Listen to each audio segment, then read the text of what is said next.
Francis Ngannou has said that his PFL deal is almost up and that he wants to fight Jon Jones at the White House. He also addresses Dana White's claims that he got physical with him in the UFC offices, and Dana White says he has absolutely zero interest and that he was thrilled to throw him over to the PFL.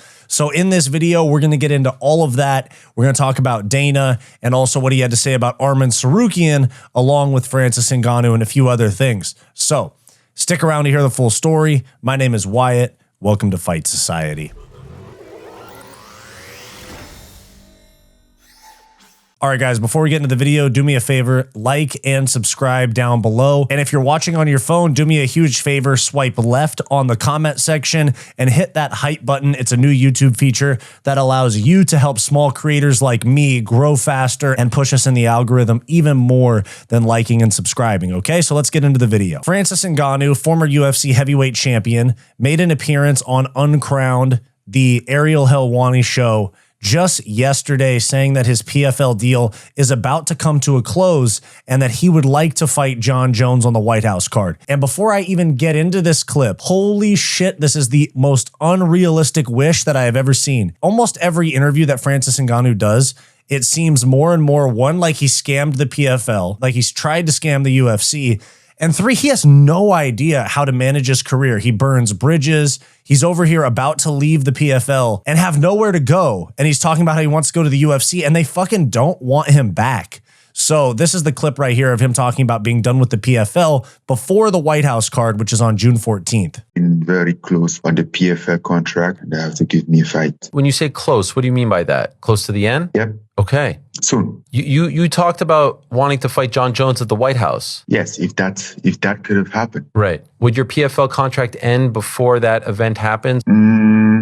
Yes. Oh my dear. This is interesting stuff. Dana White said he doesn't trust him to be on the White House card, so he's not going to put him on there. I think the White House card is the fire away. A lot of things can happen. What's interesting is you could be a free man again. Yeah, soon. If it was up to you, the opponent, the sport, Jon Jones and Deontay Wilder. do you feel confident that that can happen next year? There's a chance. Everything can happen. True or false, in the year 2026, Francis Ngannou versus Jon Jones? I don't have hand on it. I'm not a decision maker. Would you be open to going back to the UFC if they're interested? I don't know. Wait until it's over. Okay. We'll see. You had a good relationship with Hunter and some of the other people there, right? Pretty much with everybody. Right. Yes. Okay.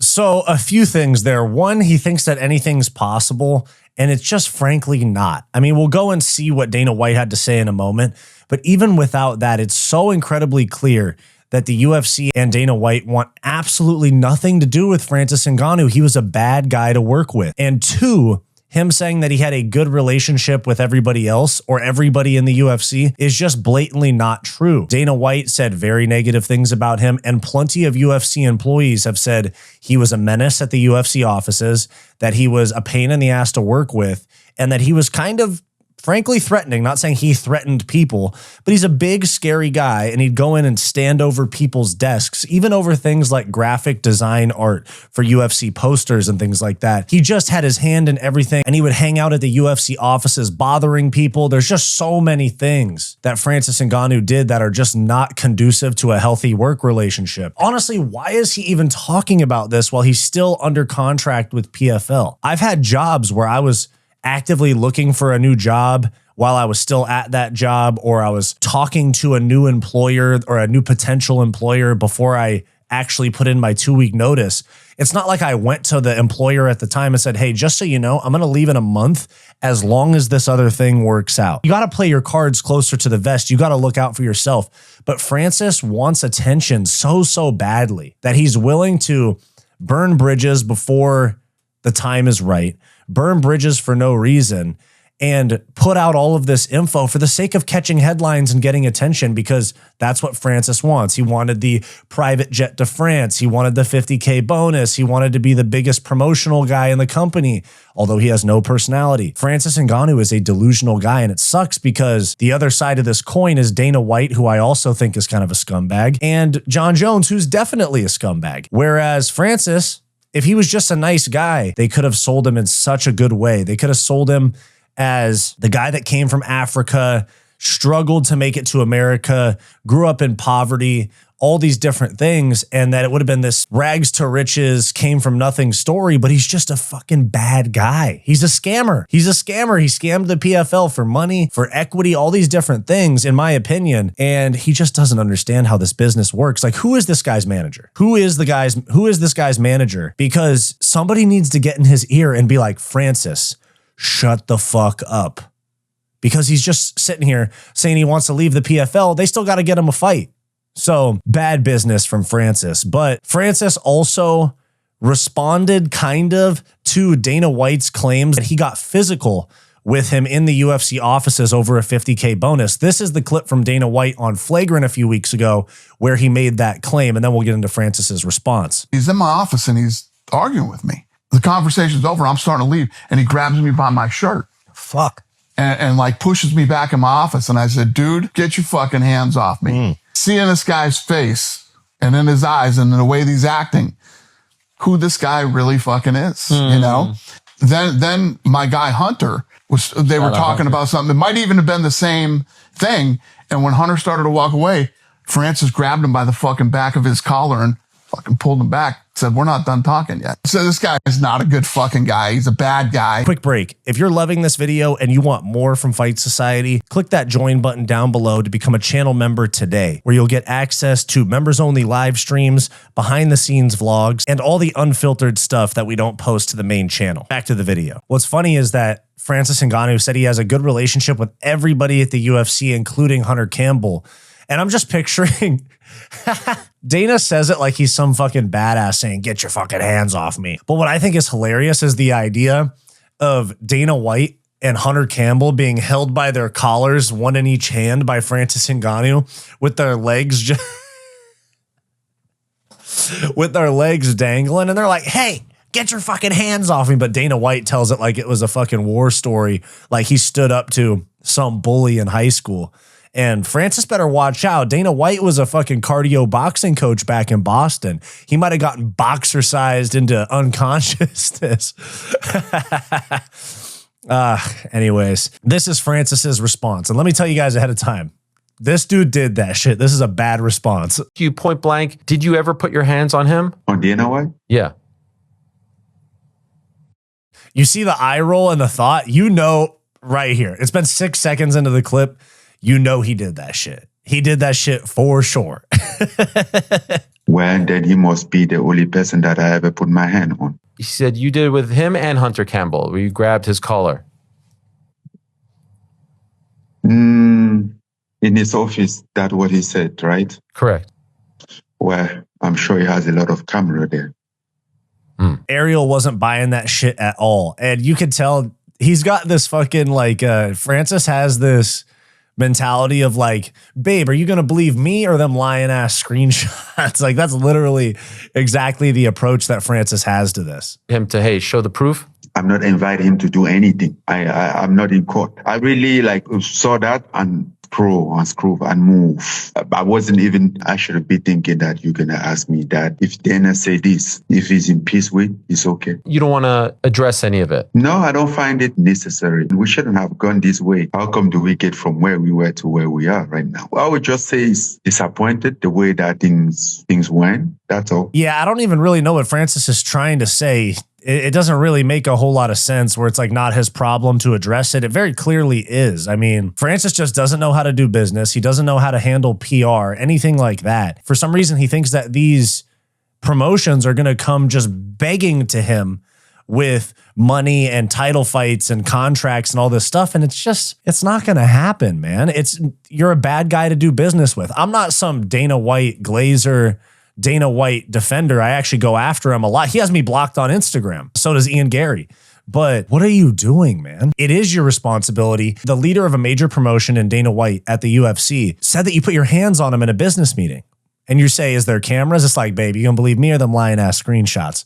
But it's just, he's so obviously guilty. Like he so obviously did this shit. He's lost, man. Basically all that's left for Francis Ngannou is one championship now, because it seemed for a minute like one championship was giving up on MMA, but that might be the only path for Francis Ngannou, or boxing, of course, but UFC doesn't want him.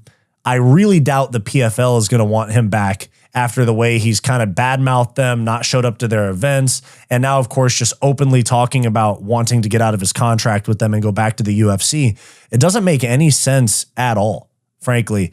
And one championship, you know, they're over in Asia. Asian MMA promotions tend to be a little bit more into the, I don't want to say like clown show shit, but the spectacles, like the fight circus type of things. That's why you have open weight, heavyweight fights back in Pride and all these different things. And Francis, with his experience and his highlights, would be a huge attraction over there. But even that set aside, they're the only major promotion that would even take him. After seeing what happened with these other promotions, they might not want him either. I think Francis might be digging himself a hole that his career won't recover from. And Dana White right here clarifies the physicality comment that he meant. Be clear on something too. When I say the physicality, it's not like Francis Ngannou came in here and like threatened us, you know, or did anything like that. But as men, everybody who is a man knows there's these situations with the, you know, we're in there and he's telling me that I deserve the 50,000. I want the 50,000. I said, and I get it. This guy fought whoever the fight was on the card. We had determined that they were going to get the 50,000. And I'm in there with them for however long we're talking, and I'm like, I'm done. And I had another meeting. So, and this guy just used to wander around UFC headquarters like this was his house. This guy literally spent the whole day here. Breakfast, lunch, fucking dinner, you know. So I started to walk out, and he put his hand on my chest. He says, "We're not done talking yet." And I said, "Oh, we're fucking done talking." Mm-hmm. You know, it's not like, you know, Francis Ngannou came in here and was like physically, but that's what went down. So the story's slightly different now because when he was on Flagrant, Dana said basically like this war story of how he said, "Get your fucking hands off me," and shit like that, which clearly did not happen. It's safe to say no interest in bringing him back. Just, you know? I don't know how I can make it any more fucking clear.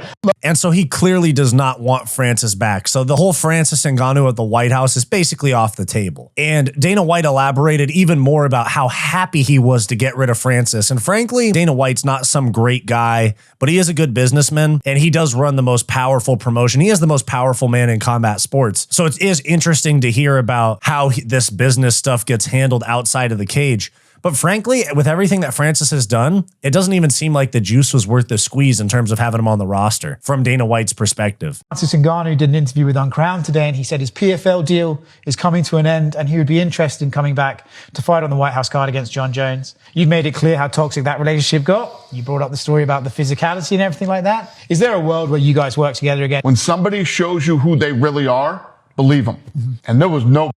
Like Dana White slapping his wife. But anyway... more into Francis than me. When I met this guy, I was like, holy shit, you are what a heavyweight fucking champion looks like, all this shit. And I was all in on Francis. I had Francis sitting behind me in the fucking Zuffa section in my seats. And then we were in Boston and he showed me who he was. So safe to say no interest in bringing him back. Just, you know? I don't know how I can make it any more fucking clear. I do wonder how PFL feel going out and saying that his contract's nearly done. There was nothing that made me happier than throwing that guy over to the fucking PFL. I don't want to be in business with guys that I don't like and that I don't think are good guys. I'm pretty lenient when it comes to tough guy shit. I'm not lenient with bad guy shit. And there it is. We will not see Francis back in the UFC. He said, nothing made me happier than throwing that guy over to the fucking PFL. So one, he definitely does not think very highly of the PFL. We've heard him make plenty of comments about that. But on top of that, there's no fucking way that he is ever going to fight in the UFC again. Also, side note, Dana, clearly not on that diet anymore, dog. Dana White, holy moly, we're looking at 2015 Dana White. We're looking at Mayweather versus McGregor build for Dana White. Not to shame him or anything, but yeesh. What happened to that whole Gary Brecka health routine where you were going to die in 5 years? Anyways. Now, with that said, Dana White also clarified his thoughts on Arman Tsarukyan not getting a big matchup and also being kind of the odd man out when it comes to the title picture, the BMF belt, the #1 contender fights, the interim fights, Ilia Topuria. Arman Tsarukyan's left out. They also just booked Dan Hooker versus BSD. So it looks like the best fight possible that they can do for Arman Tsarukyan is like a Gamrot rematch, which is a fight that he lost on the scorecards, but many people, even myself, thought he won several years ago. Get that one back, I guess, is the only option. He's also going to be grappling Sharamagomedov in Armenia. And then like 2 weeks later, this is this month. And then like 2 weeks later, he's going to be grappling with the ACA, a Russian promotion's lightweight champion. And then aside from that, I mean, that's just in December. But aside from that, I mean, Arman Tsarukyan's basically got Gamrot or a way like lower unranked matchup. So this is what Dana White had to say about Arman Tsarukyan as well. But what does he have to do, right? Obviously, he is ranked #1. He's here. You know what I didn't do? We haven't cut him. We're not sideways with him. We don't dislike him. I'm sure he's aware of where you feel about it right now as well. Yeah, well, listen, it is what it is. It's not like I've confronted Arman and you know, Arman's a man. He knows how this played out. He knows how this all went down behind. And what Dana means is the whole back injury thing was total bullshit. And Dana and Arman have talked, and Arman knows that he fucked up really badly by missing weight at UFC 311. He wasn't going to make weight. So instead of missing weight and fighting Islam Makhachev anyway, where only Islam Makhachev would be eligible for the belt, or trying to cut more weight, or just going through with the fight anyway, he pulled out. He was that embarrassed, he pulled out. And they gave Renato Moicano the title shot on 24 hours notice. Basically, what it means here with Dana is that Arman knows that he fucked up and he's got to work back to it. Behind the scenes, he knows. Yeah. We all fucking know. I don't ever talk about this shit publicly because you guys are like a bunch of fucking old ladies and you know. Thanks, Dana. Anything that you can get clicks on and fucking keep bringing up and all this shit. A lot of man shit happens in this fucking business and we keep it between us men and we, you know, it is what it is. I did enjoy you. Now you guys will come out and say, oh, well, why is he getting Arman knows. Arman knows. But what does he have to do? And so there's what Dana had to say. I mean, there really isn't much options for Arman Tsarukyan because we look at the rankings. He's ranked #1. Ilya Topuria going through a divorce right now. He's going to be out until middle of next year. We got Oliveira Holloway for the BMF belt in March. We got Gaethje Pimblett for the interim belt in January. We have Dan Hooker and BSD as the co-main event to 325 in Australia in January. Aziz is matched up with Hoofi. Moicano's not matched up. Chandler's going to be fighting McGregor. Manuel Torres and Faris Ziam are likely going to have to fight each other or defend their new rankings. But aside from that, the only people not booked is Gamrot and Moicano. That's kind of, and Beneil Dariush. So those are our options for Arman Tsarukyan, unless he fights an unranked guy.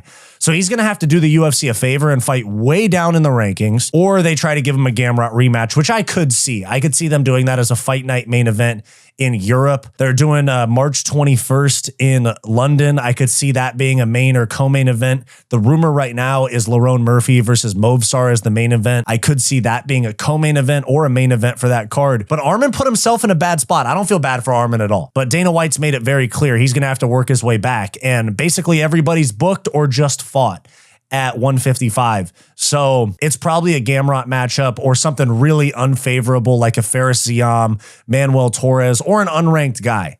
So there we have it.